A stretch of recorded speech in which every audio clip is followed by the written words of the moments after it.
Au nom du Père et du Fils et du Saint-Esprit. Amen. Bien-aimés dans le Seigneur, que Dieu Tout-Puissant vous bénisse abondamment. Nous voulons parler d'une condamnation spirituelle. Les effets, les conséquences, les risques, les problèmes d'une condamnation spirituelle. Une condamnation est un acte. Est un acte qui montre la force d'une loi, d'une parole,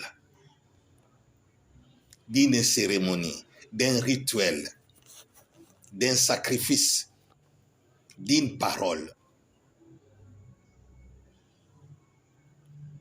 La condamnation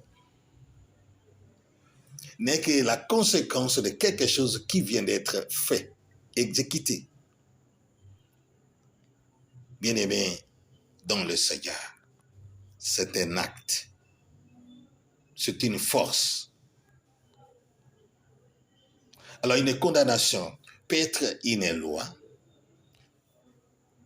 La condamnation exécute la loi qui vient d'être prononcée. La condamnation peut être une parole qui vient d'être prononcée ou dite. La condamnation est le fruit de quelque chose que la personne vient de réaliser. Et plusieurs frères et sœurs sont victimes, sont dans des condamnations, sont les fruits victimes des paroles, des lois, des rituels, des sacrifices exécutés contre leur vie, leur avenir, leur travail, leurs bénédictions, leur propre vie. Condamner quelqu'un, c'est les déstabiliser, c'est les planter, c'est un statu quo, c'est le mettre dans une même place, dans un même endroit. Une condamnation est le fait d'arrêter quelque chose sur la personne pour toujours. Il est condamné pour 20 ans, 10 ans, 3 mois, 20 heures, ça dépend. On arrête quelque chose, on condamne quelque chose, il est placé dans un endroit pour toujours. Bien-aimé dans le Seigneur, la condamnation spirituelle est comme dans un tiroir. Donc, on prend une personne et on les met dans un tiroir, on les bloque, on les cale, on les dépose là pour toujours. Une condamnation spirituelle, c'est comme l'anesthésie.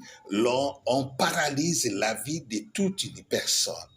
Tout ce qui peut faire ses activités, son avenir, tout ce qui peut exécuter, réaliser dans sa propre vie. Bien-aimé dans le Seigneur, la condamnation est pire des actes, pire des problèmes, des choses qu'une personne puisse vivre dans sa vie. C'est qu'on est plus fort, plus mauvais qu'un mauvais sort dans la vie de la personne humaine. Condamner quelqu'un, c'est le réduire à rien. Condamner quelqu'un, c'est le faire anéantir. Condamner quelqu'un, c'est le supprimer, l'effacer, les réduire à zéro. Bien-aimé dans le Seigneur. Et lorsque la personne est condamnée, il y a toujours une autorité qui condamne, une instance compétente qui condamne, une force qui condamne, un démon, une personne qui a un pouvoir qui condamne. Ce n'est pas n'importe qui peut condamner quelqu'un. Il y a des gens bien placés pour condamner, pour réaliser ce qu'il faut faire dans une condamnation. Alors faites attention, bien-aimés dans le Seigneur. Ce sont des prêtres, ce sont des marabouts, ce sont des féticheurs, des magiciens. N'importe qui a une autorité peut être condamné. Un sorcier, un occultiste, votre maman, votre papa, votre grande sœur, celui qui a une autorité sur toi, il peut être condamné. Mais faites attention, bien-aimés dans le Seigneur, parce que la condamnation est très mauvaise. Les effets secondaires de la condamnation. Je ne parle pas des effets primaires, les effets secondaires de la condamnation. Les effets secondaires de la condamnation, c'est que la personne devient allergique sur le chemin de sa délivrance. La personne devient allergique sur le chemin de sa délivrance. C'est-à-dire que lorsque la personne est sur le chemin de sa délivrance, il commence à tenir compte des faiblesses des autres. Il commence à projeter ses faiblesses sur l'autre personne. Bien-aimé dans le Seigneur, c'est que nous devons savoir que la personne devient allergique sur son propre chemin de délivrance. Un petit problème, il s'énerve. Un effet secondaire de la condamnation, c'est que les gens sont énervés. Ils sont énervés à un certain niveau. Ils n'aiment pas la patience, ils n'aiment pas la tranquillité, ils aiment que les choses soient vite faites. C'est comme s'ils ont la clé de leur propre délivrance. Or, ils oublient, la délivrance est souvent progressive et ça parle des années. Ils oublient qu'il n'y a que Dieu qui peut délivrer. Ils oublient qu'il y a des gens qui ont la capacité de la délivrance. Mais nous devons comprendre que nous sommes nous-mêmes les acteurs de notre délivrance. Et la condamnation a comme effet secondaire, la personne annule le chemin de sa délivrance. Deuxièmement, il devient colérique sur son processus. La personne qui a entamé un processus, il se met en colère sur son propre processus et il arrête le processus en croyant qu'il est sur le bon chemin. Comment un aveugle peut mériter de déclarer qu'il voit sur le chemin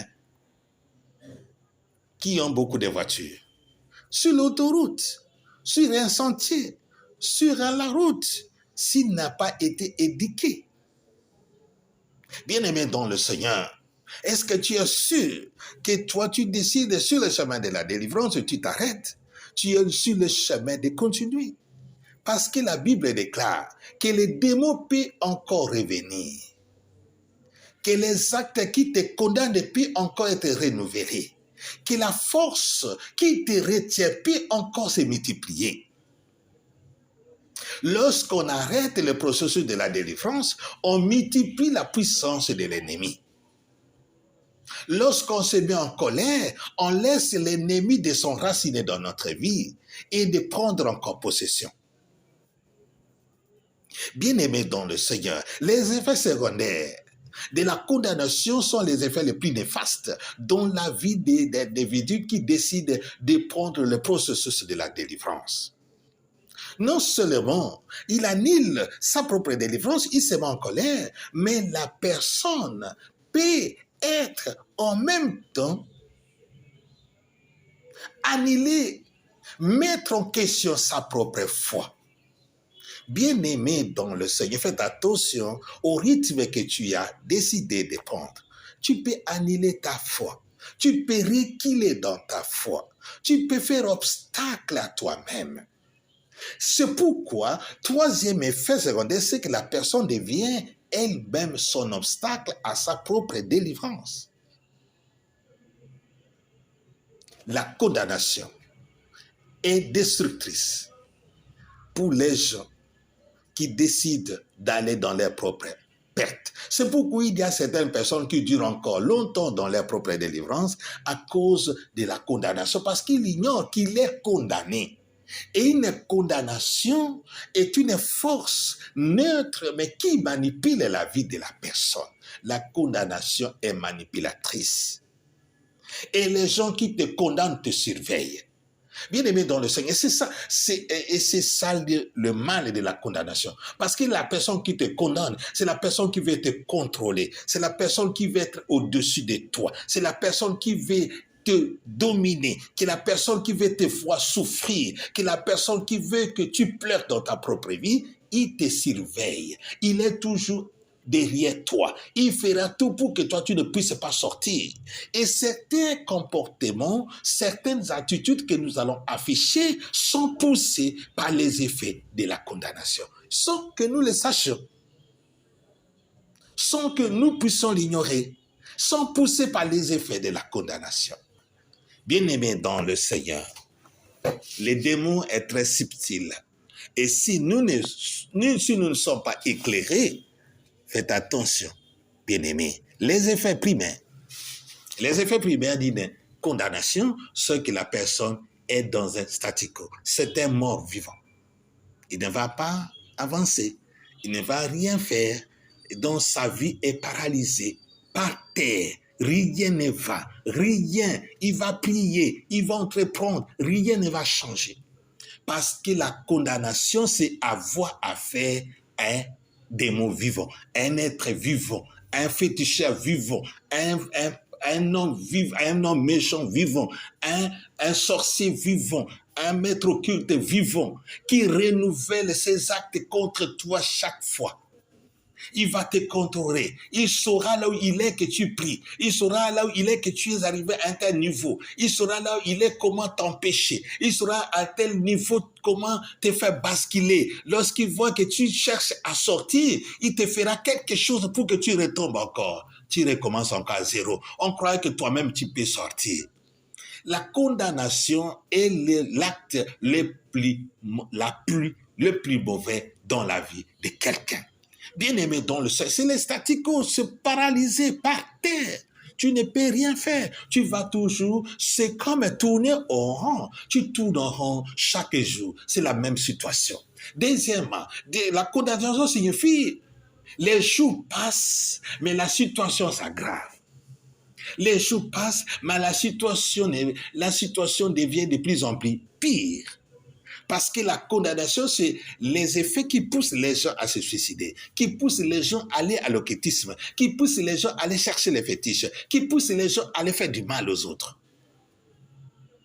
qui poussent les gens à prendre, à devenir addictés aux substances licites ou illicites. Bien-aimés dans le Seigneur. Et c'est pourquoi je vous conseille, faites attention, tu dois lutter contre la condamnation. C'est l'acte le plus mauvais, bien-aimé dans le Seigneur. La personne tourne en rond. Il est toujours là. Il est toujours là. Il est toujours là. Il commence, il récite. Il avance, il recule. Il commence, il récite. La condamnation ne fait que te faire poser beaucoup de questions. La personne va se poser beaucoup de questions. Qu'est-ce qui m'arrive? Seigneur, qu'est-ce qui ne va pas? La condamnation, troisièmement, la condamnation est la porte qui ouvre plusieurs blocages, plusieurs combats dans la vie de la personne. Lorsqu'on a condamné une personne, alors chaque sorcier va entrer, chaque problème va venir, chaque combat va entrer. C'est comme une porte d'entrée. On te livre à quelqu'un d'autre. Tu es livré à plusieurs combats spirituels ensemble. Tu vas trouver les toits d'araignée, tu vas trouver les célibats, tu vas trouver les déceptions, tu vas trouver les échecs, tu vas trouver les maladies, plusieurs combats à la fois qui a comme base les condamnations. Alors tu vas commencer dans ta prière, tu vas sortir dans tel combat, mais le problème reste, tu vas sortir dans tel combat, mais le problème reste, tu vas sortir dans tel combat, jusqu'à ce que tu vas vieillir et la situation reste la même. Parce que là-bas, c'est la condamnation. Mais parce qu'il y a quelqu'un qui est vivant, qui ne veut pas que tu puisses sortir. Même si la personne puisse mourir, avoir des problèmes, mais la condamnation est plus méchante, plus mauvaise. Bien-aimé dans le Seigneur. Quatrièmement, le problème est que la personne humaine qui est sous les condamnations, c'est une personne déjà perdue. Tu es perdu, frères et sœurs dans le Seigneur. Il y aura toujours quelque chose que tu ne réussiras pas. Hein? Tu peux avancer dans telle affaire, exceller dans telle, mais il y a toujours quelque chose que tu ne réussiras pas. Quelque chose que tu vas regretter toute votre vie jusqu'à votre mort. Tu vas dire, je n'ai pas réussi à ça. Tu vas dire, je n'ai pas réussi à avoir d'enfants. Je n'ai pas réussi à se marier. Je n'ai pas réussi à aller en Europe. Je n'ai pas réussi à avoir une maison. Il y a toujours quelque chose que tu ne réussiras jamais dans une condamnation. Bien-aimé dans le Seigneur, bien-aimé, la condamnation, c'est comme quelqu'un qui est enchaîné dans un arbre, qui est enchaîné dans un poteau, qui est enchaîné où il n'y a pas où aller. De la condamnation, il n'y a pas. Tu vas où? Tu vas aller où? Parce qu'il n'y a rien où aller. Tu n'as pas la possibilité d'aller, de sortir. Tu es là, condamné. Et le mal dans la condamnation, c'est sa dimension spirituelle. Frères et sœurs, dans la condamnation, c'est que la personne passe d'un niveau à un autre, dans une dimension spirituelle. On passe d'un niveau à l'autre. Ça dépend dans ta vie spirituelle, ça dépend dans ta façon de prier, de te donner au Seigneur. La personne qui te combat va passer d'un marabout à un autre, d'un fétiche à un autre, d'un occultiste à un autre, d'un niveau à un autre, pour essayer de maintenir dans cette situation. La condamnation signifie le maintien à vie dans un même niveau de vie. Tu restes dans cet état de vie pour toujours. C'est pourquoi, bien aimé dans le Seigneur, le véritable problème, c'est de sortir de cette condamnation. Mais tu dois savoir pourquoi, comment ça a commencé, qui est à la base et pourquoi, qu'est-ce qu'il veut. Parce que dans une condamnation, on détruit, on neutralise tout ce que tu as. Ton étoile, tes chances, ton argent, tes relations, plusieurs de tes choses pour que rien ne marche dans ta vie. La condamnation signifie rien ne va. Seulement les pleurs, les graissements des dents, la souffrance. Sortir dans une condamnation, c'est simple, la délivrance. Il faut qu'un serviteur de Dieu puisse prier vraiment sur toi. Il faut passer au moins 7 jours complets de jeûne et de pénitence afin que tu passes dans une véritable délivrance. Parce que la condamnation a des étapes dans une dimension spirituelle. Ce n'est pas un seul combat. La condamnation appelle à plusieurs combats. Peut-être que prochainement, nous allons entrer en profondeur pour chaque combat de condamnation. Et c'est pourquoi vous devez passer au moins 7 jours pleins de jeûnes et de prières afin qu'on puisse prier pour vous te faire sortir dans cette dimension, t'arracher dans la main de cet homme méchant pour te rendre libre et libéré pour toujours. Mais en attendant, tu peux entrer dans une vie de prière. La condamnation d'abord, il faut faire la prière de l'arbre généalogique parce que la majorité des temps sont les membres de la famille, les membres des amis, les gens qui te combattent, les gens jaloux, méchants. Alors tu dois passer par l'arbre et la prière de l'arbre généalogique. Deuxièmement, bien-aimé dans le Seigneur, tu dois prier la neuvaine à sortir de l'esclavage spirituel. Et troisièmement, tu dois faire la neuvaine de passer des ténèbres à la lumière. Il y a une neuvaine de passer des ténèbres à la lumière. Il y a une neuvaine là, la personne doit sortir des ténèbres, pousse à la lumière. Et nous te recommandons cette prière, mais malgré toutes ces prières, tu dois passer vraiment à une véritable délivrance, sincère et vraie.